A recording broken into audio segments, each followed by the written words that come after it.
itu jelas, haram itu jelas, dan diantaranya ada hal yang syubhat, samar-samar. Boleh nggak sih hukumnya? Maka kita dianjurkan dalam Islam menjauhi selama kita belum tahu hukumnya. Karena yang samar sama saja masuk kepada perbuatan yang haram.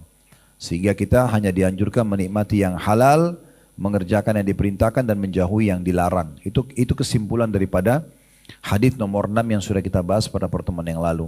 Sehingga seorang muslim tidak perlu memasukkan dirinya pada hal-hal yang bisa menjerumuskan pada hal yang tidak jelas buat dia.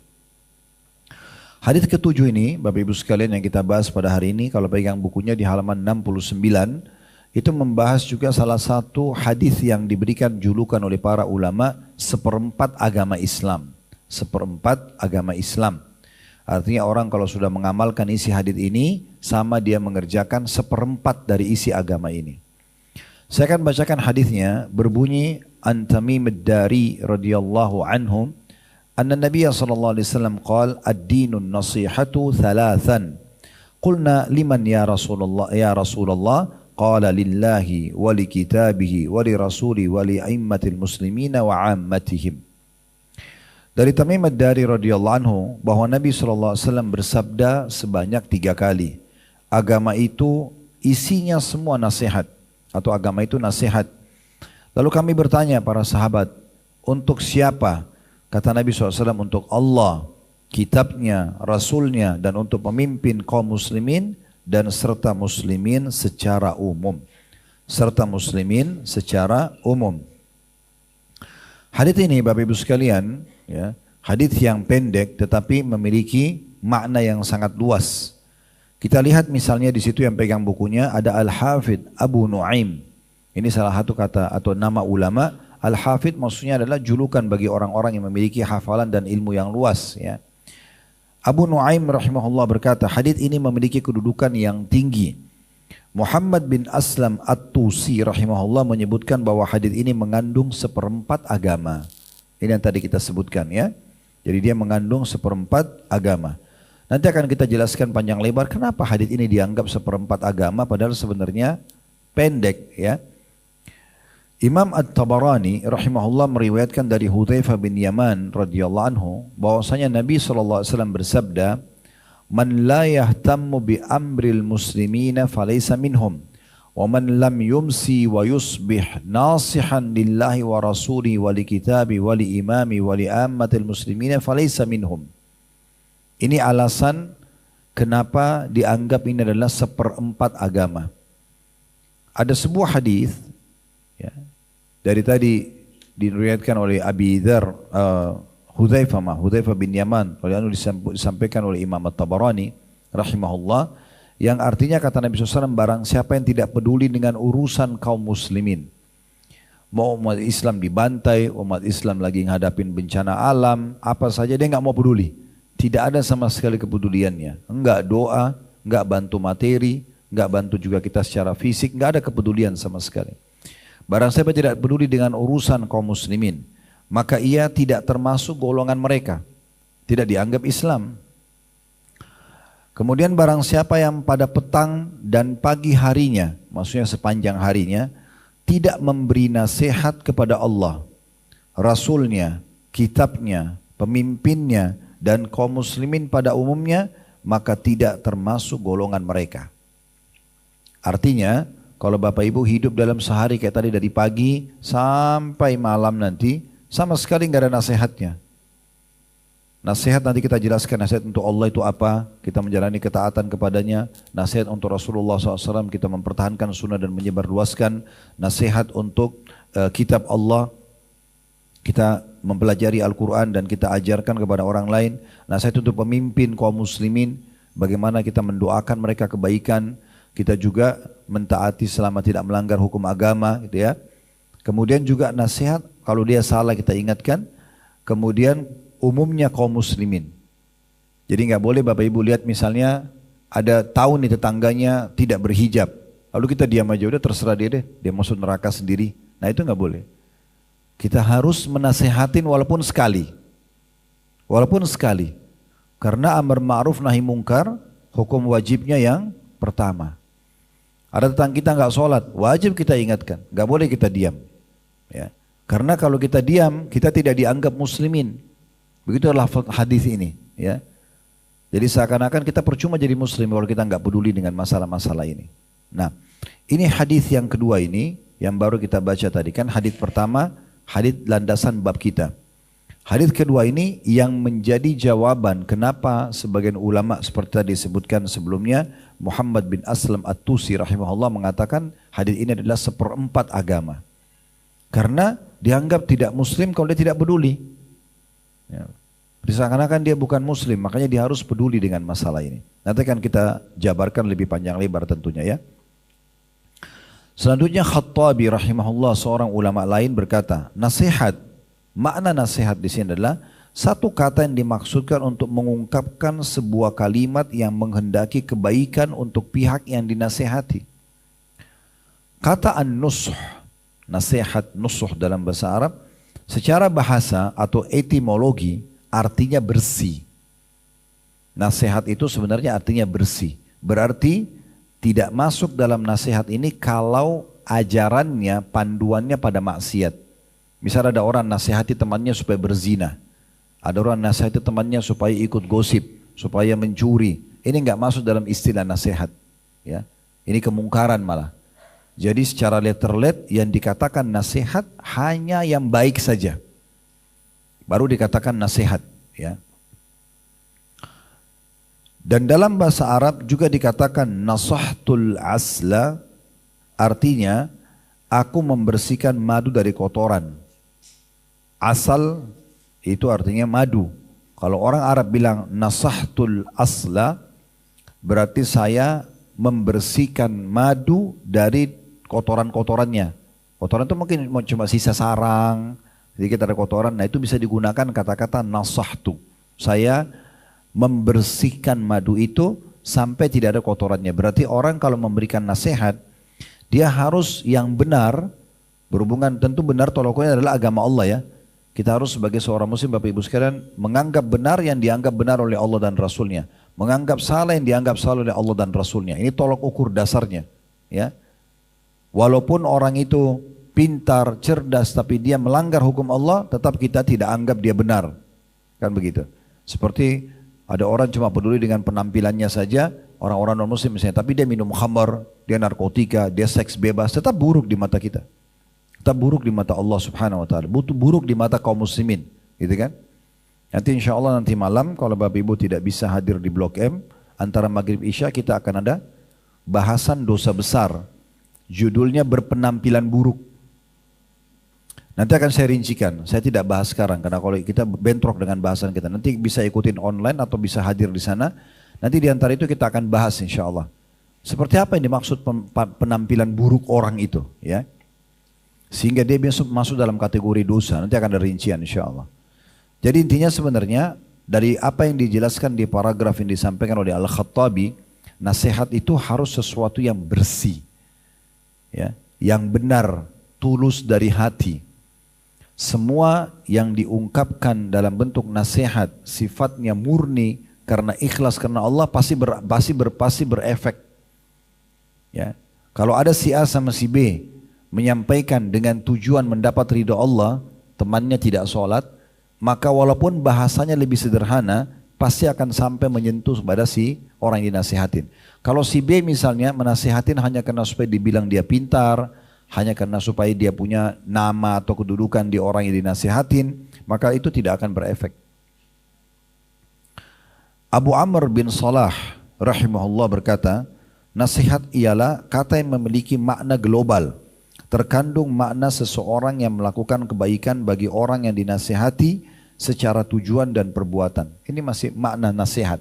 Artinya, menurut Abu Amr bin Salah rahimahullah, kalau Anda mau nasihat, maka dia sifatnya global. Dia tidak harus masuk ke masalah urusan dunia saja, urusan akhirat saja. Misalnya, Bapak Ibu melihat ada tetangganya rumahnya kotor, tidak terawat. Lalu kita datang dan kita ngobrol, karena sudah dekat baru kita kasih masukan. Itu alangkah baiknya kalau sampahnya ditata seperti ini, alangkah baiknya kalau ditata seperti ini. Misalnya, ya itu juga termasuk dalam bab makna nasihat. Berarti seorang muslim, dia menasihatin seseorang di depannya, baik urusan agama atau urusan dunia, gitu kan? Ini penting untuk digarisbawahi ya. Misalnya maaf kita jalan dengan seseorang badannya nggak enak baunya, kita jangan biarkan. Tapi mungkin kita mencari jalan. Minimal kalau kita takut dia tersinggung kita doakan semoga Allah berikan dia penjelasan. Atau kita punya cara lain lah. Ya. Saya pernah naik satu mobil dengan beberapa orang gitu ya. Tapi salah satu yang di dekat saya itu bau badannya nggak enak. Ya. Gimana caranya saya untuk menasihatin orang ini? Karena nggak enak di mobil rame-rame gitu ya. Tapi saya punya waktu ketemu sama orang ini hanya detik-detik itu saja. Setelahnya kami akan berpisah, mungkin tidak ketemu lagi, saya tidak tahu. Dan memang betul setelah itu lama sekali kami nggak ketemu. Subhanallah, saya sambil memohon sama Allah, ini apa jalan keluarnya? Saya pengen raih pahala juga di sini. Tiba-tiba terlintas di benak saya lihat ada satu minimarket di jalan. Saya bilang sama drivernya, tolong mampir sebentar Pak, ada keperluan. Saya turun, saya beli minuman, beli snack-snack untuk makan rame-rame di mobil. Taruh satu orang satu kresek masing-masing, tapi khusus dia saya tambahin roll on. Iya, saya tambahin roll on, gitu kan, sama ada saya kasih juga ada parfum, saya beli. Terus saya kasih satu ini, ayo silakan. Terus untuk dia saya bilang, ini ada kebetulan yang biasa saya pakai, siapa tahu antum cocok gitu. Dan alhamdulillah dia ambil. Tapi subhanallah setelah itu saya ketemu nggak pernah saya cium bau badan. Karena laki-laki tentunya ya. Ini sesama jenis saya, jangan salah paham. Ini suka dipelintir-pelintir soalnya ya. Ya. Tapi maksudnya ini salah satu retorika yang bisa kita lakukan gitu ya. Atau mungkin tadi kalau rumahnya berantakan, ibu mungkin mau nasihatin tetangganya tapi dengan cara ibu tata rumahnya dengan rapi lalu undang dia misalnya. Undang ke rumah, ngobrol-ngobrol, biarin dia lihat itu taman yang rapi, biarin dia lihat penataan rumah, ruang tamu, mungkin dapat hidayah karena itu. Ya, itu salah satunya. Jadi banyak sekali celah kita bisa dapat faedah, ya, pahala maksud saya dari nasihat seperti ini. Itu apalagi kalau urusan agama ya, apalagi kalau sampai tidak sholat, tidak puasa, nah itu memang kita harus menyampaikannya dengan retorika yang sederhana saja. Yang penting kalau kita niatkan karena Allah tadi saya bilang pasti akan sampai pesannya ya. Kalau ibu dan bapak masih menghubungkan dengan masalah urusan dunianya hanya karena supaya bisa punya kedudukan di sisi dia atau hanya supaya orang lihat kita menasihati, maka itu tidak akan berefek. Selanjutnya di paragraf yang di bawah kalau yang pegang buku, nasihat untuk Allah Subhanahu wa taala ialah dengan mentauhidkannya. Sekarang sudah masuk rincian hadis. Perhatikan lafaz hadisnya ya, saya ingatkan kembali. Kan lafaz hadis kita dari Tamim ad-Dari radhiyallahu anhu, beliau mengatakan bahwasanya Nabi SAW bersabda, ad-dinun nasiha thalathan. Agama ini semuanya nasihat, 3 kali Nabi ulangi. Sudah kita jelaskan tadi makna nasihat. Dan nasihat itu harus yang bersih, baik, ya, yang baik dipandang oleh Allah dan Rasulnya, bukan baik dipandang kita, gitu ya. Karena bisa saja orang anggap nasihat itu baik, tapi dia salah. Seperti contoh orang nasihatin temannya untuk hadir ke sebuah party atau acara mabuk-mabukan, narkotika, bagi mereka baik, tapi itu tidak bisa kita anggap baik, gitu ya. Dan juga dia masuk dalam urusan agama dan urusan dunia. Selama itu ada maslahatnya baik, kita berikan nasihat. Nah sekarang kita masuk, setelah itu sahabat mengatakan, ya Rasulullah, untuk siapa nasihat-nasihat itu? Nah, Nabi mengatakan yang pertama lillah, untuk Allah. Nah bagaimana kita memahami ini? Nasihat untuk Allah. Bisa Bapak Ibu lihat yang pegang bukunya di halaman 70, di paragraf kalau dari atas itu yang keempat ya. Penulis mengatakan, nasihat untuk Allah Subhanahu wa taala ialah mentauhidkannya, mengesahkan Allah, enggak mempersekutukan Allah dengan sesuatu apapun. Dan ini kewajiban semua muslim. Makanya kata Nabi SAW dalam sebuah hadis yang sahih, tanya kepada para sahabat, apakah kalian tahu apa haknya Allah dari hamba-hambanya dan apa hak hamba dari Allah? Maka mereka mengatakan Allah dan Rasul lebih tahu. Kata Nabi SAW, hak Allah adalah, dan itu kewajiban hamba, mereka menyembahnya dan tidak menyekutukannya. Kalau mereka lakukan itu, hak mereka dari Allah adalah Allah akan masukkan mereka ke dalam surga. Jadi tidak boleh sama sekali kita merusak tauhid kita setiap hari. Karena ini harus setiap hari berjalan, setiap saat. Jangan pernah rusak tauhid kita.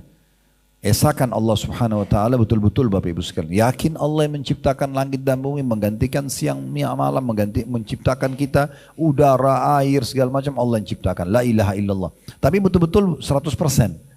Enggak ada keraguan-raguan. Ya. Masuk dalam masalah beriman dan tauhid Allah ini adalah menerima semua keputusan Allah. Baik atau buruk. Kita tahu, di mata manusia maksudnya ya. Kita tahu rukun iman kita yang keenam adalah beriman kepada takdir Allah baik atau buruk. Semua takdir Allah itu baik. Tapi yang memandang buruk manusia. Contoh misalnya, kita tiba-tiba sakit. Tidak ada orang yang mau sakit. Tapi kan itu buruk di mata kita. Tetap baik di mata Allah. Sebagaimana kita terima kalau Allah kasih kita nikmat, maka kita juga menerima kalau Allah sedang kasih kita ujian. Itu namanya murni mentauhidkan Allah. Di saat nikmat kita bersyukur, di saat ujian kita bersabar. Tetap kita sangka baik dengan Allah subhanahu wa ta'ala. Dan kita sudah pernah bahas di masjid ini, masih berlanjut sampai sekarang ya. Ada kajian juga yang tentang masalah sabar. Buku kecil itu panjang lebar kita jelaskan tentang masalah definisi sabar, kemudian keutamaan yang didapatkan dari Al-Quran, dari hadis, dari perkataan para sahabat, dan banyaklah aplikasi tentang masalah sabar itu tentu. Jadi kita mentauhidkan Allah ya. Jangan sampai Bapak Ibu ngerusak ya. Tidak boleh sama sekali kita rusak. Karena banyak orang muslim sholat, dia bilang iyyaka na'budu wa iyyaka nasta'in. Hanya kepadamu kami menyembah ya Allah. Hanya kepadamu kami minta tolong. Begitu habis sholat pergi minta di kuburan sebelah masjidnya. Nah mana iyyaka na'budu wa iyyaka nasta'in ini? Kenapa minta-minta pada kuburan? Itu benda mati. Tapi kan orang soleh Ustaz. Walaupun orang soleh. Orang yang mati walaupun soleh tetap butuh doa kita yang masih hidup. Bukan kita butuh pada mereka. Ini salah. Ini salah ya. Bapak Ibu coba cek apa yang saya katakan ini. Nabi SAW waktu meninggal, Bapak Ibu sekalian, beliau meninggal di kamarnya Aisyah, di rumahnya Aisyah radhiyallahu anha. Dan semua nabi-nabi dikubur di mana mereka meninggal. Makanya Nabi dikubur di situ. Jadi Nabi SAW waktu meninggal, ini ranjang Aisyah, itu kuburnya Nabi. Berdekat-dekatan, gitu kan? 30 tahun lebih Aisyah hidup setelah Nabi SAW meninggal. Karena Nabi meninggal di tahun 11 Hijriah. Masa Abu Bakar 11 sampai 13 Aisyah masih hidup. Ya, setelah 2 tahun. Kemudian 10 tahun setelah itu Umar bin Khattab 13 sampai 23 Aisyah masih hidup. Di masa Utsman bin Affan 23 sampai 37 masih hidup. Di masa Ali sampai tahun 40 Hijriah beliau masih hidup. Dan Aisyah hidup sampai di masa Muawiyah. Ya. Khalifah atau raja pertama dalam Islam yang mendirikan dinasti dalam Islam, sahabat Nabi dan ipar Nabi radhiyallahu anhum ajma'in. Baru disitulah wafat Aisyah. Jadi tahun 11 Nabi meninggal, ya, Aisyah itu meninggal di atas tahun 40-an. 30 tahun lebih. Belum ada satu riwayat pun Aisyah itu minta sama kuburannya Nabi. Belum ada. Belum pernah Aisyah ambil tanahnya Nabi, minta ya Rasulullah tolong saya, nggak pernah. Tidak pernah juga ada sahabat Nabi, ada tabi'in yang belajar dari para sahabat yang datang minta-minta di kuburan Nabi, nggak ada. Mereka datang, ucapin salam, mereka pergi. Bahkan dinukil dalam beberapa athar, tidak semua sahabat yang datang sholat 5 waktu yang masih tinggal di Madinah itu selalu datang ziarah kuburan Nabi, tidak setiap saat. Sesekali mereka ziarah, ucapin salawat, mereka pergi. Kalau kuburan Nabi saja tidak diambil manfaatnya, bagaimana dengan kuburan lain? Ya. Mereka jadikan itu sebagai sumber pendapatan, itu haram. Ngumpul-ngumpulin uang dari kuburan, dikemas-kemas, hanya orang jadi sesat, orang jadi minta-minta pada kuburan gitu ya. Makanya kata Imam Nawawi rahimahullah, saya heran dengan orang yang minta-minta pada kuburan, padahal di bawah kuburan itu orang manusia seperti ini tapi bisa jadi tulang bulang, nggak bisa buat apa-apa lagi. Apa maknanya kita baca salawat kepada Nabi Muhammad SAW? Salawat itu kita minta agar Allah curahkan tambahan rahmatnya. Kita doakan Nabi Muhammad SAW. Kenapa kita doakan lagi Nabi? Nabi kan sudah diampuni dosanya. Berarti menandakan orang mati pun masih membutuhkannya. Gitu kan? Nabi Muhammad SAW membutuhkan juga rahmat Allah SWT. Kenapa para sahabat kita bilang ridwanullahi alaihim radhiyallahu anhu kalau laki-laki, radhiyallahu anha kalau perempuan. Padahal mereka ada yang mati syahid. Ya, ada yang sudah menjadi pasangan Nabi, ada yang menjadi ipar Nabi, ada yang menjadi pendukung Nabi, banyak. Tapi mereka tetap kita doakan Orang-orang yang sudah meninggal kita bilang rahimahumullah, ya. Bahasa Indonesia bilang Allah yarham, ya. Itu kita doakan. Karena memang orang-orang mati itu butuh. Jadi jangan rusak tauhidnya ini. Jangan lagi percaya orang-orang dukun-dukun ini yang sekarang ganti gelar menjadi orang pintar, ya. Dulu dukun, ya. Karena sudah ada yang dukun di beberapa kampung-kampung kita ditangkap, dibakar hidup-hidup. Nah dulu saya dapat beberapa tahun yang lalu beritanya itu, ya. Sekarang ganti nama nggak tanggung-tanggung, gantinya paranormal. Ini orang di atas normal. Coba, orang pintar dari mana ini? Minta tolong sama dukun, minta tolong sama jin. Ya. Ini dalam Islam dosa besar, pelakunya bisa kufur. Dukun-dukun itu kufur kepada Allah. Ya, makanya kata Nabi SAW, hukuman para dukun dipenggal lehernya. Kalau ketangkap praktek dipenggal. Sampai sekarang di Saudi masih berlaku itu.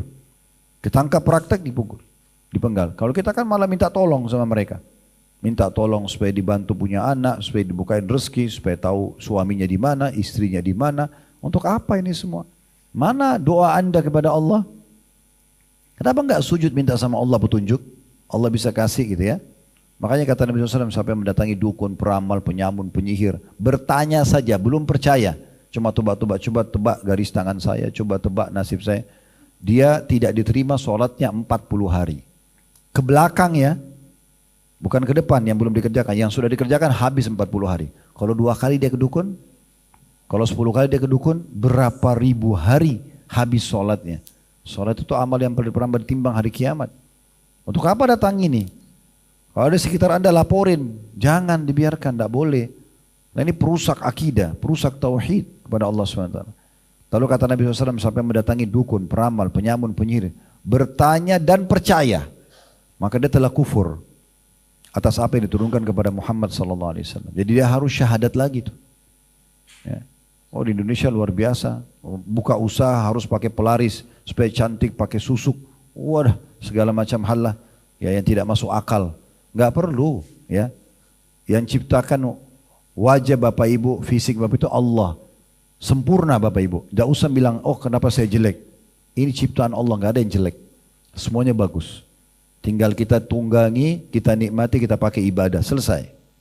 Ya. Makanya kata Nabi SAW, Inna Allah la yanzuru ila suwarikum wala ajsamikum. Allah tidak pernah nilai wajah kalian dan fisik kalian.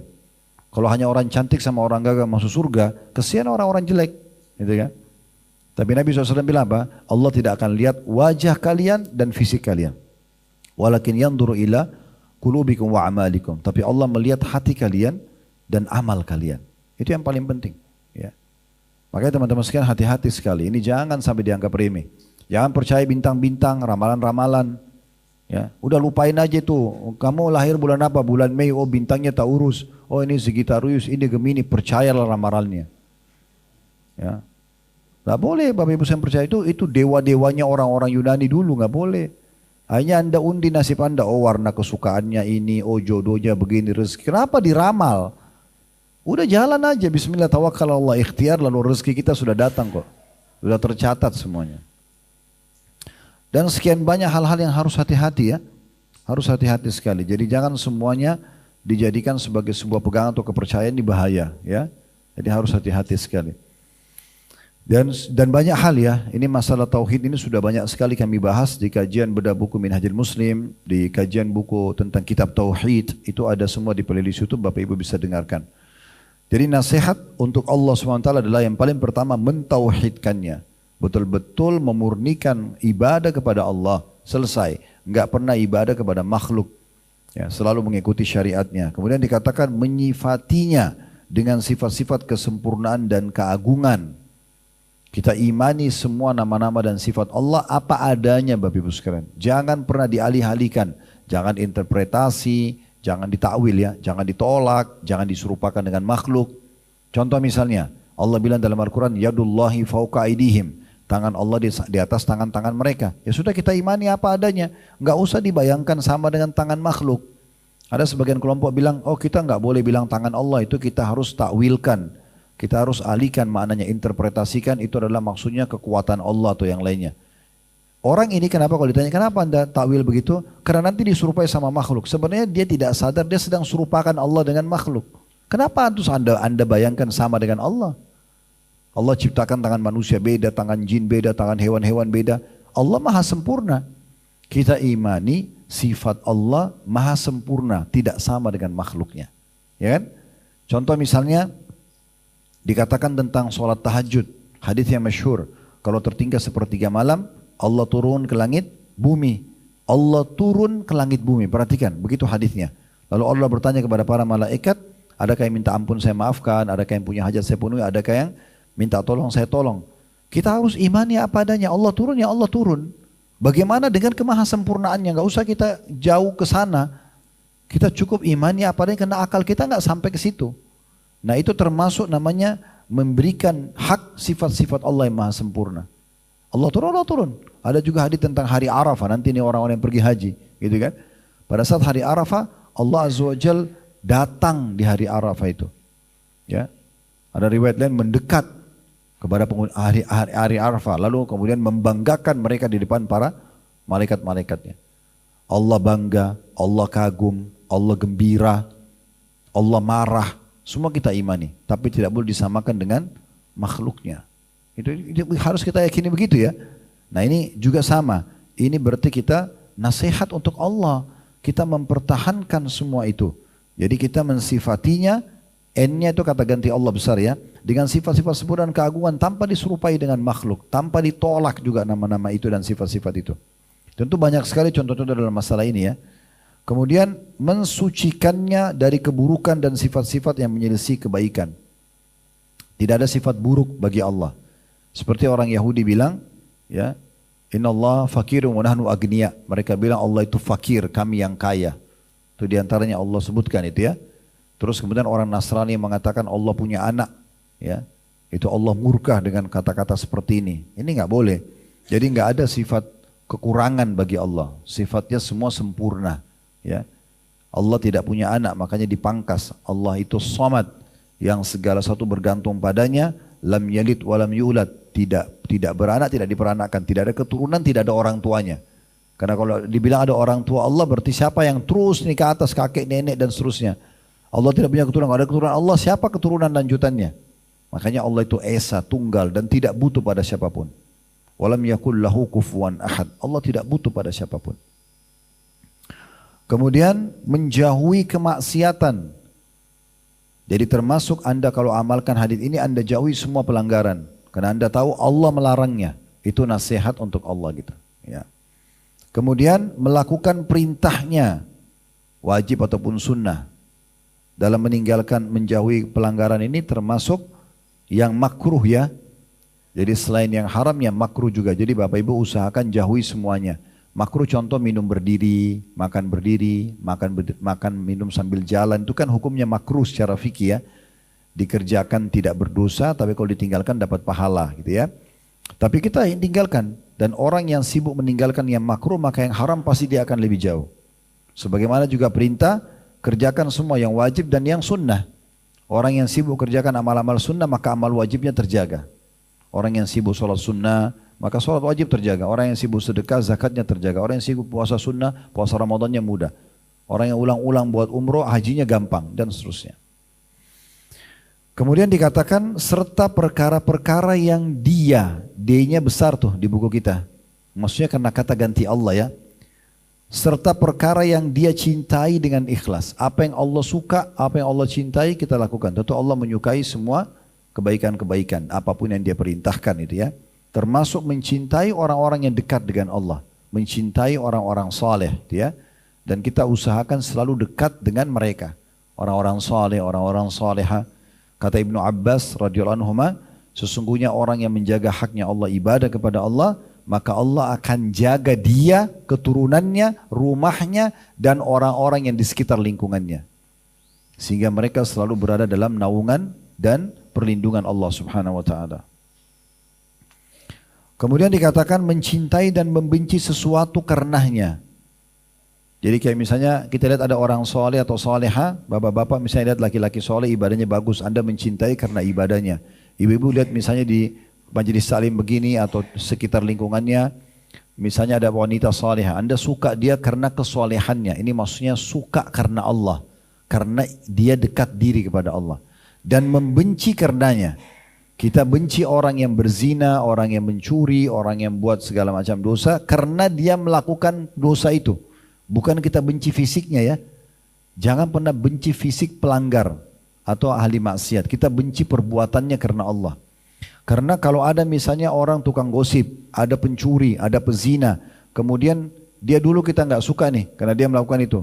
Kalau kita benci fisiknya, sekarang Bapak Ibu ketemu di majelis taklim, dia sudah tobat, Bapak Ibu tetap tidak mau terima. Karena yang Anda benci fisiknya, nggak boleh benci fisik.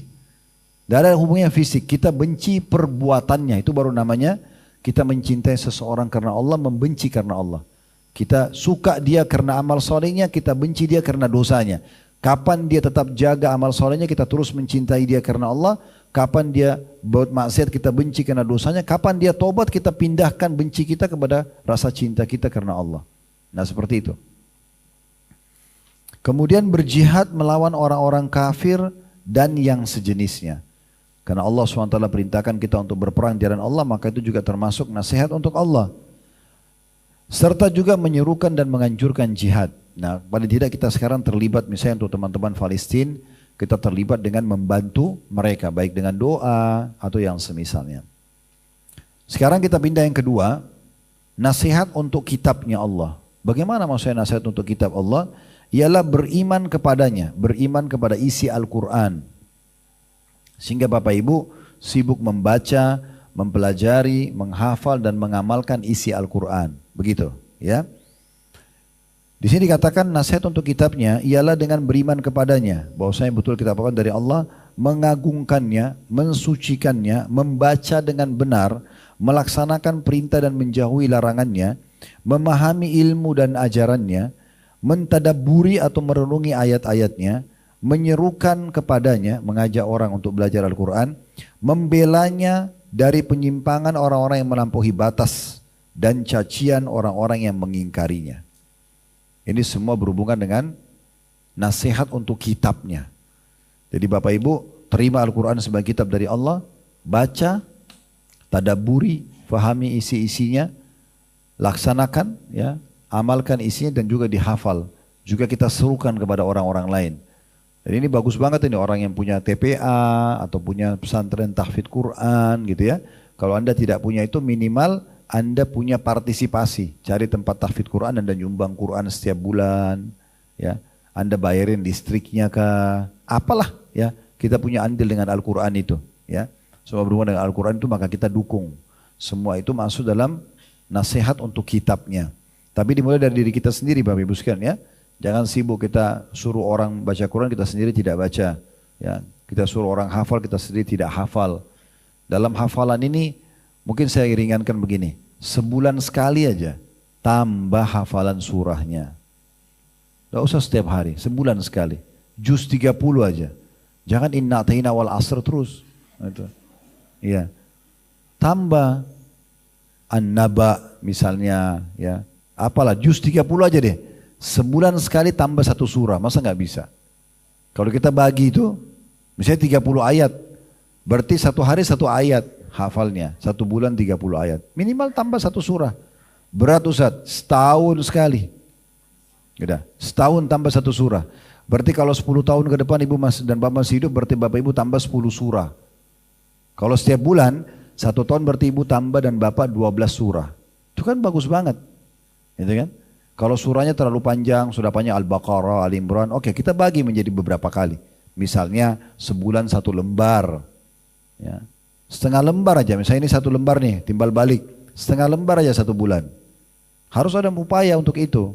Ya. Jarrib ta'rif, coba kau akan tahu. Masalahnya kita ini malas, tidak mau. Ya. Quran cuma jadi pajangan. Ada sebuah hadis yang mulia ya, yang berbunyi kata Nabi SAW, nanti akan dikatakan di surga nanti, semoga kita termasuk ini luar biasa. Para ahli Al-Quran akan dikatakan kepadanya pada saat sudah mau masuk surga nih, bacalah ayat-ayat Al-Quran. Pendapat ulama beda, pendapat ada yang mengatakan yang sering membaca Quran menghatam, ada yang mengatakan menghafalnya. Tapi pendapat yang kuat adalah menghafal Al-Quran, lengkap semua 30 juz. Berapapun Anda hafal akan dikatakan nanti, kalau lengkap itu lebih bagus. Akan dikatakan pada saat masuk surga, bacalah Al-Quran ini sebagaimana kau pernah tartilkan di dunia. Sebagaimana kau baca dulu di dunia. Ya, baca seperti itu. Kemudian setiap satu ayat naik 1 derajat.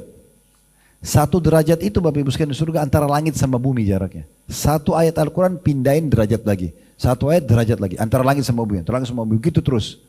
Dan nanti di tingkat tertingginya surga akan dikatakan orang yang paling banyak hafal ayat itu yang paling tinggi derajatnya. Karena setiap ayat 1. Kalau misalnya Bapak Ibu nih sama temannya. Anda hafal 1 juz, dia hafal 2 juz. Anda sudah beda jauh tuh. 1 juz bisa berapa ratus ayat. Gitu kan. Nah itu sudah beda derajat tuh. Kan gitu. Nah nanti dia akan tiba di tempat tertinggi itu para penghafal Quran, dia bisa berhenti di tingkat tertinggi. Kata sebagian ulama, tingkatan surga sejumlah ayat Al-Quran. 6.000 sekian ayat. Jadi 6.000 sekian tingkatan. Gitu kan? Maka mulailah Bapak Ibu sekalian. Jangan selalu terbawa susah, berat. Ya, gak ada yang berat. Asal mulai saja dulu. Dan saya sudah pernah ajarkan caranya. Coba cari surah yang Bapak Ibu paling suka. Lihat daftar isi Al-Quran 114 surah. Cari surah yang paling Bapak Ibu kira-kira mengkritik bagi kita lah. Tanda kutip sini. Misal contoh hewan-hewan. Ya, ada surah An-Naml, semut. Ada surah An-Nahl, lebah. Atau surah Fil lah, gajah. Ini sudah hafal. Misal. Nah, ada Al-Baqarah, sapi betina. Ya. Tidak apa-apa lah Al-Baqarah ini diakhirkan, tidak apa-apa karena panjang. Tapi paling tidak ada surah An-Naml ada, surah An-Nahl ada. Ada surah Al-Ankabut, laba-laba. Dari surah ini deh, saya mau fokus surah Al-Ankabut. Udah fokus saja di situ. Mulai hafal 5 ayat, ulangi dalam sholat. Lagi masak, ulangi, lagi jalan ke lift, jalan di tangga, lagi antri, ulangin aja terus. Kalau diulangi dalam sholat itu insya Allah kita ingat itu ya. Kalau metode yang biasa saya berbagi di pengajian sih kalau mau cepat itu sehari 10 ayat memang. Hafalnya 10 ayat. Karena kalau Bapak Ibu hafal sehari 10 ayat, 1 bulan itu Bapak Ibu punya 300 ayat. Itu insya Allah bisa, bukan sulit 10 ayat itu. Bapak Ibu mau lebih gampang, 10 ayat bagi setiap habis sholat 2 ayat. Subuh 2, duhur 2, asar 2, maghrib 2, isya 2. 10 ayat. Pakai di sholat qobliyah, sholat ba'diyah, di rakaat sholat yang imam tidak bersuara kayak duhur sama asar, sholat duha, sholat malam, tahiyat masjid, banyak banget. Diulang-ulangi tuh.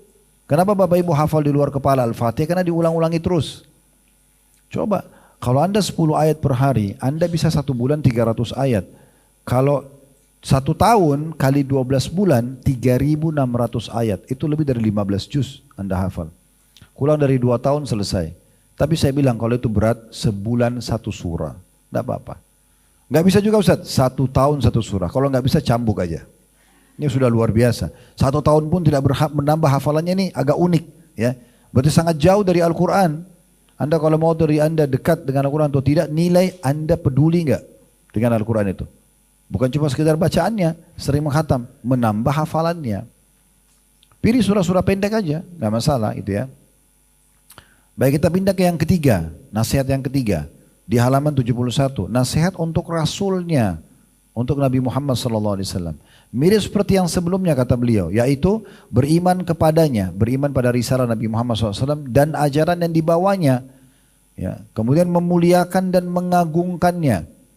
Ya, selalu baca salawat kepada beliau, memuliakan ajarannya ya. Berpegang teguh dengan ketaatan kepadanya. Apa yang Nabi perintahkan kita kerjakan, yang dilarang jauhi. Menghidupkan sunnahnya. Jangan anggap remeh, biar hanya ucapin salam. Ya. Hidupkan itu suami istri. Jangan telepon langsung bicara to the point. Assalamualaikum warahmatullahi wabarakatuh dulu. Sunnah Nabi. Assalamualaikum, semoga keselamatan dunia akhirat untuk kamu. Warahmatullah, semoga rahmat Allah tu rezeki untukmu. Wabarakatuh, semoga hidupmu berkah. Bayangkan 1 hari Bapak Ibu bicara suami istri 5 kali misalnya. 5 kali saling mendoakan. Dijawab lagi, waalaikumsalam, kamu juga semoga bahagia dunia akhirat. Warahmatullah, semoga juga kau diberikan rezeki oleh Allah. Wabarakatuh, semoga juga kau berkah, hidupnya cukup. Itu kan luar biasa. Orang tua sama anak, anak sama orang tua, teman sama teman. Dalam surah An-Nur kita disuruh salam bahkan kalau masuk rumah walaupun tidak ada orang. Sebagai kata sambutan dari Allah Subhanahu Wa Taala. Hidupkan sunnah itu, ya. Hidupkan sunnah-sunnah seperti ini. Dan salam itu tulisan sama lisan sama ya. Kita ucapin lisan, telepon atau kita tulis, diketik itu juga sama. Kemudian mendahulukan ilmunya dan menyebarluaskan ajaran Nabi Muhammad SAW. Kayak Anda mendengarkan Nabi bersabda, Nabi SAW pernah buat begini, tulis, sebarluaskan, ajarkan kepada orang-orang. Memusuhi orang yang memusuhinya dan memusuhi sunnahnya. Ini termasuk bagian daripada nasihat untuk Rasul. Ya. Dan termasuk membenci orang-orang yang dicintai oleh Nabi. Sekarang orang-orang Syiah begitu. Ya. Benci kepada Abu Bakar, Umar, Aisyah, ini kekasih-kasih Nabi semuanya. Sebenarnya tujuan mereka, pendirinya Abdullah bin Sabah itu membenci agama Islam. Tapi kalau dia serang Nabi langsung, orang tidak akan terima. Maka dia buat kekacauan lah isu tentang masalah ini dan itu yang tidak masuk akal gitu. Jadi jangan ikut-ikutan, berbahaya sekali nih. Nah, di Indonesia sebenarnya banyak simpatisan Syiah tidak faham gitu. Mereka mengatakan Quran kurang, mereka punya Ka'bah sendiri di Karbala dan segala macam hal. Kemudian mencintai orang yang mencintainya dan mencintai sunnahnya. Berakhlak dengan akhlaknya. Apa yang Nabi SAW terkenal dengan kejujurannya, kedermawanannya, ya segala macam kita ikutin. Kemudian berperangai dengan adab-adabnya, mencintai keluarganya dan sahabatnya, perhatikan, dan sebagainya. Orang-orang Syiah itu bahkan dalam syahadatnya aja mengkafirkan Abu Bakar sama Aisyah. Abu Bakar, Umar dan Aisyah, ini orang-orang terdekatnya Nabi. Dua mertua Nabi, yang satu istri Nabi. Ya, gitu. Ini luar biasa gitu.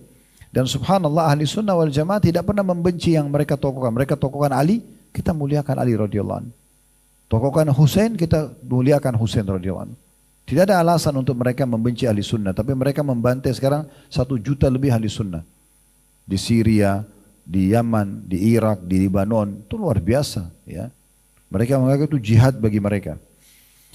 Selanjutnya, yang keempat, nasihat untuk pemimpin kaum muslimin ialah menolong dan mentaati mereka untuk kebenaran. Jadi kalau ada pemimpin kita membuat satu keputusan yang benar, kita dukung, ya, kita doakan, mengingatkan mereka tentangnya, ya, mengingatkan mereka dengan lemah lembut, ini juga termasuk, tidak dengan teriak-teriak, tidak dengan kasar-kasar, tidak dengan memanggil nama secara langsung, ya. Kita diajarkan untuk lemah lembut. Kata Umar radhiyallahu anhu, kalau saya punya doa satu mustajab, saya akan doakan pemimpin supaya dapat hidayah. Karena kalau dia dapat hidayah, maka semua jadi baik, gitu kan? Dan sedikit-sedikit lenserkan, jelek-jelekin, karikaturin fisiknya. Dosa semua ini, gimana caranya minta maaf ini? Saya kadang-kadang orang-orang kita terlalu berani ya di media itu. Sekarang dia bagaimana ketemu orang itu, bagaimana minta maaf? Tidak semudah itu, dan itu berat. Kata Nabi SAW, ada satu nanti lembaran buku amal hari kiamat, Allah tidak akan ikut campur sampai pemiliknya memaafkan. Itu adalah hubungan antara manusia dengan manusia yang lainnya. Anda pernah gibah orang, Anda pernah fitnah, caci maki, itu luar biasa beratnya. Berat itu Bapak Ibu sekalian. Tidak usah ikut campur. Makin kita tidak tahu tentang orang, makin bagus. Itu bahaya sekali. Pernah dengar hadis tentang riba kan? Kata Nabi SAW, riba itu 73 level, 73 pintu. Yang paling ringan sama dengan orang berzina dengan ibunya. Jadi kalau di bab zina, yang paling berat zina dengan mahram kan? Ibu sama anak, ayah sama anak, saudara sama saudara, paman sama tante sama ponakan. Ini zina paling berat di bab zina. Ada setelahnya zina dengan istri mujahid, ada zina sama pasangan tetangga, ada zina secara umum. Tapi yang paling berat itu zina sama mahram. Ini paling berat dalam Islam. Tapi di bab riba, ini paling rendah. Kata Nabi SAW, satu dirham riba lebih berat daripada 36 kali berzina.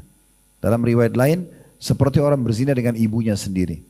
Nah tapi apa kata Nabi? Riba itu 73 tingkatan level. Yang paling rendah sama orang zina dengan mahramnya, sama ibunya.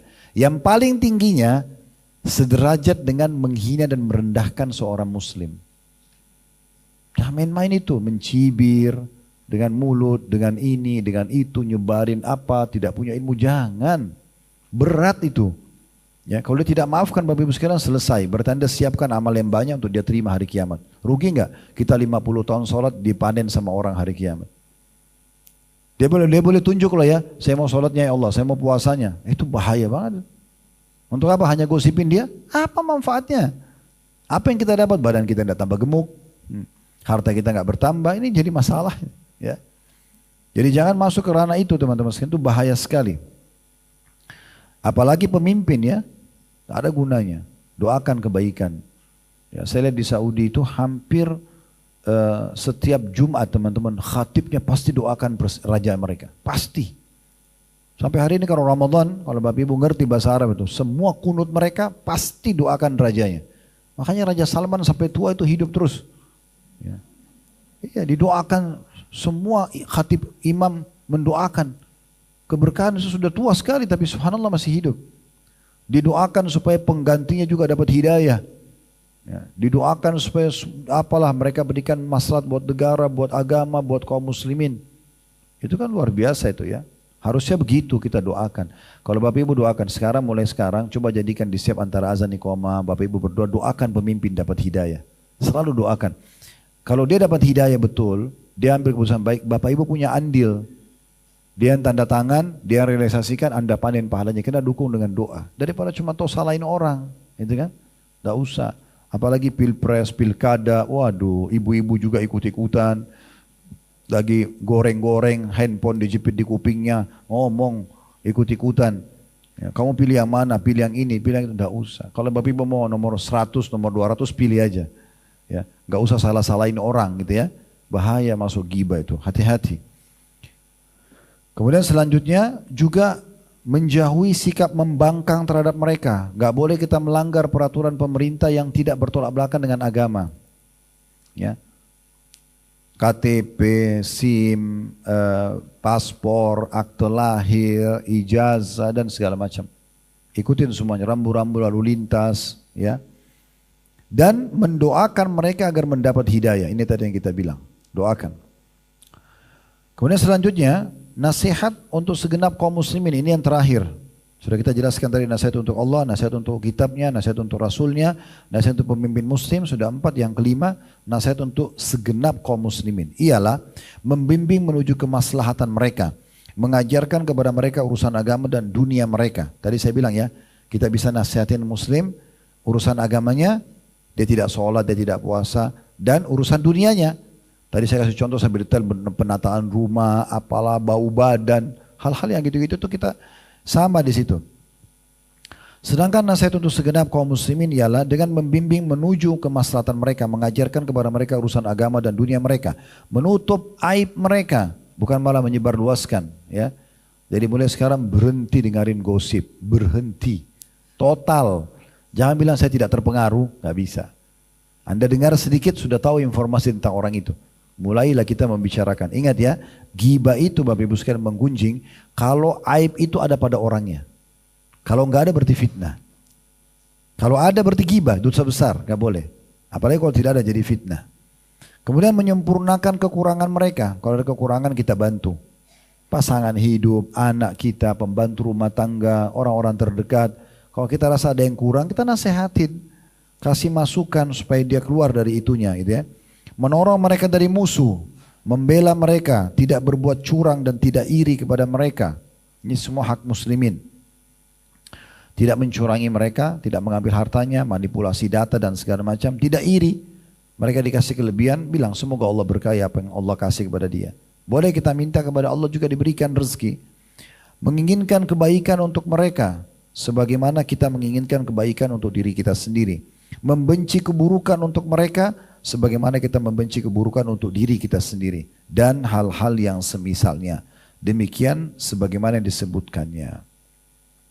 Di antara macam-macam nasihat kepada mereka, pada kaum muslimin nasihat ya, kepada mereka untuk dengan melindungi mereka dari gangguan dan hal-hal yang dibenci. Mendahulukan orang-orang fakir. Ya, peduli dengan keadaan muslimin ya. Orang miskin kita bantu, orang kaya kita nasihatin ya. Mengajarkan orang yang tidak berilmu di antara mereka. Karena belum tahu ya sudahlah, jangan kita bilang biarin aja dia bodoh supaya tidak ada saingan saya. Enggak. Kita ajarkan kepada mereka. Menyadarkan mereka yang menyimpang dari kebenaran agar kembali ke jalan yang benar, baik dengan tindakan maupun dengan ucapan. Ada yang salah kita nasihatin, kita luruskan dengan baik. Berlemah lembut dalam menasihati mereka, mengajak mereka dengan kasih sayang.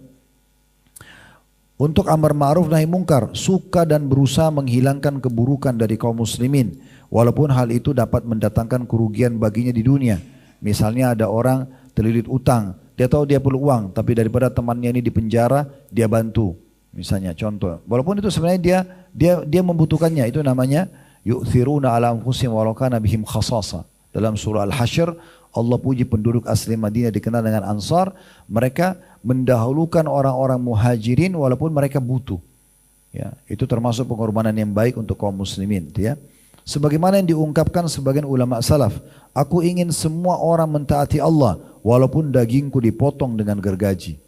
Maksudnya dia tetap mau menyampaikan kebaikan, meluruskan kesalahan orang, ya, walaupun dia harus berkorban dirinya sendiri. Umar bin Abdul Aziz rahimahullah, salah satu raja muslimin dulu dan ulamanya muslimin. Beliau menjadi khalifah tahun 99 sampai 101 Hijriah. Beliau berkata, sekiranya aku mengamalkan kitabullah di tengah kalian dan kalian mengamalkannya, kemudian aku mengamalkan sunnah di tengah kalian, lalu salah satu anggota tubuhku jatuh, aku tetap mengamalkannya hingga akhirnya keluarnya ruhku. Maksudnya aku akan terus menjalankan perintah agamanya Allah dan Rasul, dan aku tetap nasihatin kalian walaupun sampai aku harus berkorban. Dan itu aku lakukan sampai aku meninggal dunia. Salah satu macam nasihat yang paling utama adalah menasihati orang yang meminta nasihat dalam urusannya. Ya, kalau tiba-tiba ada orang yang datang, tolong nasihatin saya, bagaimana pendapat kamu tentang ini? Misalnya anaknya mau dilamar oleh orang, dia tidak kenal, lalu kita kenal. Atau ada orang mau ajak bisnis, dia tidak kenal, lalu kita kenal. Boleh kita berikan nasihat. Ada satu pintu teman-teman sekalian tidak dianggap ghibah. Satu pintu itu, maksudnya di dalam masalah nasihat ini ya, yaitu kalau kita misalnya ditanya oleh seseorang, bagaimana menurutmu tentang si fulan? Fulan ini mengajak saya bisnis. Kita tahu nih orang yang sedang mau diajak bisnis ini orang tidak baik. Maka kita boleh sampaikan yang kita tahu saja. Kita mengatakan setahu saya orangnya tidak jujur. Udah sebatas itu saja. Setahu saya kalau mau dengar saya jangan. Karena dia punya banyak sangkutan dengan orang. Sebatas itu saja. Jangan ini kesempatan ditanya ini. Kita ghibah juga. Nggak boleh. Tapi kalau kita hanya sekedar menunjukkan pada orang yang minta nasihat dan kalau tidak dinasehatin dia bisa terjerumus dalam kesalahan, maka kita boleh menyampaikan itu. Tapi sebatas itu saja, gitu kan? Sama naudzubillah terjadi perceraian suami istri di pengadilan, ya. Kenapa mau cerai? Karena 1, 2, 3, 4, 5 selesai. Nggak usah bumbuin kemana-mana. Setelah selesai keluar surat cerai selesai. Nggak usah lagi cerita kemana-mana di masyarakat semuanya, angkat di media segala macam, nggak ada manfaatnya. Tadi mungkin kita benar jadi salah juga, ya kan? Karena terlalu banyak ngomong gitu, ya. Nah kalau ada orang datang minta nasihat, kata Nabi SAW, "Idza stansaha ahadukum akhahu falyansah lahu." Jika salah seorang di antara kalian meminta nasihat kepada saudaranya, maka hendaklah saudaranya itu menasihatinya. Al-Fudail bin Iyad rahimahullah, seorang ulama berkata, orang yang paling berilmu di antara kami bukanlah orang yang paling banyak sholat dan puasanya. Akan tetapi sesungguhnya orang yang paling berilmu di antara kami adalah orang yang paling dermawan, paling bersih jiwanya, paling banyak nasihatnya atau manfaatnya buat umat. Fudail bin Iyad ini ulama besar ya, rahimahullah, beliau menasihati begitu. Caranya tahu orang itu berilmu bukan dilihat dari banyak sholat dan puasanya, karena itu semua orang bisa buat. Tapi dia sebagai praktisi di lapangan, betul-betul dia dermawan, suka bantu orang, dia praktekin ilmunya, bersih jiwanya, nggak ada iri, nggak ada hasad, dan juga banyak memberikan masukan buat umat. Jangan begini, harus begini, sebaiknya begini misalnya, semua itu baik. Jadi di depan mata ibu, bapak ibu sekalian, kalau ada orang yang mau buat baik, kebetulan dia lagi di depan Anda berikan dukungan, oh Masya Allah itu bagus. Saya rencana mau wakafin tanah saya di sana. Kita ada di situ kebetulan dan memang kita bagian dari orang itu, bukan tiba-tiba di pinggir jalan mampir ya. Saya lagi ngobrol, terus dia ngomong, saya mau wakafin tanah saya. Itu kan ibadah. Kita kesempatan bilang, oh Masya Allah bagus banget. Mudah-mudahan bisa segera dijalankan. Mungkin kata-kata ini lebih memotivasi dia wakafin, kita dapat pahalanya. Saya rencana mau haji tahun ini, oh Masya Allah mudah-mudahan Allah mudahkan. Segera aja daftar misalnya. Ya apa sajalah. Maka kita berikan dukungan. Kalau ada orang mau niat buat kemungkaran, kita larang. Sebaiknya jangan, karena itu haram dan segala macam gitu ya. Walaupun dia tidak terima, nggak ada masalah. Yang penting kita sudah ya ingatkan. Ibnu Mubarak, maksudnya Abdullah bin Mubarak, namanya Abdullah. Ini sahabat dekatnya Fudail bin Iyad tadi, rahimahumullah semuanya. Ditanya, apakah amalan yang paling utama? Ia mengatakan nasihat untuk Allah. Amal yang paling baik adalah engkau memberikan nasihat pada orang, agar orang itu termotivasi berbuat kebaikan atau meninggalkan larangan. Ma'mar rahimahullah seorang ulama lain berkata, disebutkan orang yang paling tulus kepadamu adalah orang yang takut kepada Allah berkaitan dengan dirimu. Maksudnya kalau kau mau tahu orang itu paling tulus adalah bagaimana orang itu justru menasihatimu agar jangan terjerumus dalam pelanggaran Allah. Itu orang yang paling tulus. Ya. Bukan orang yang tulus bersahabat kalau semua perbuatan kita didukung. Biar salah juga didukung. Demi persahabatannya itu salah. Tapi kalau orang yang benar adalah orang kalau kita benar dia dukung, kalau kita salah dia larang. Jangan. Jika ulama salaf hendak menasihati seseorang, mereka menasihatinya secara diam-diam. Ini juga termasuk poin penting ya. Hingga sebagian dari mereka berkata, barang siapa menasihati saudaranya secara empat mata, maka itu adalah nasihat. Sedangkan siapa menasihatinya di hadapan orang banyak, maka itu hanyalah mencelanya. Jadi kita minta waktu, lalu kita berikan masukan baik-baik. Mungkin itu jauh lebih bisa diterima daripada kita teriak-teriak depan orang, termasuk pembantu rumah tangga ya. Kadang-kadang kita teriak-teriak depan orang itu jangan. Dinasihatin di depan, jangan depan umum, tapi berdua kita berikan masukan. Kita panggil dulu dia ke samping, lalu kita berikan masukan. Itu jauh lebih baik. Kembali Fudail juga berkata rahimahullah, diulangi lagi nama yang sama tapi nasihat yang berbeda. Seorang mukmin hendaknya ditutupi aibnya dan dinasihati. Kalau anda lihat aib pada seseorang jangan malah digosipin, tapi justru ditutupin lalu dinasihati. Sedangkan orang yang durhaka itu dibuka kedoknya dan dicela. Sebagai penutup, Abdul Aziz bin Abi Rawat rahimahullah berkata, dahulu orang-orang sebelum kalian jika seseorang melihat aib pada saudaranya, maka ia menasihatinya dengan lemah lembut sehingga ia mendapat pahala memberi nasihat dan mencegah kemungkaran. Namun salah seorang di antara mereka ada yang bertindak kasar kepada saudaranya, membuatnya marah, maka aibnya dibeberkan. Jadi maksudnya yang paling benar adalah kita nasihatin dengan cara yang baik. Niatnya karena Allah subhanahu wa ta'ala, dan makin kita tutupin maka makin baik. Kecuali satu keadaan Bapak Ibu sekalian memang dia akan berbuat kriminal yang berefek besar pada orang. Misalnya kita tahu teman kita ini mau merampok satu tempat, besok dia akan lakukan atau nanti malam. Kita nasihatin jangan, gak boleh, haram. Pokoknya saya mau merampok, saya sudah atur sama teman-teman saya. Ini gak boleh kita diamkan. Ya, setelah kita nasihat kita harus laporkan karena mudaratnya lebih besar. Efeknya lebih besar daripada yang lainnya. Allahu a'lam. Kalau benar dari Allah silakan diambil dan diamalkan. Kalau salah dari kami mohon dimaafkan.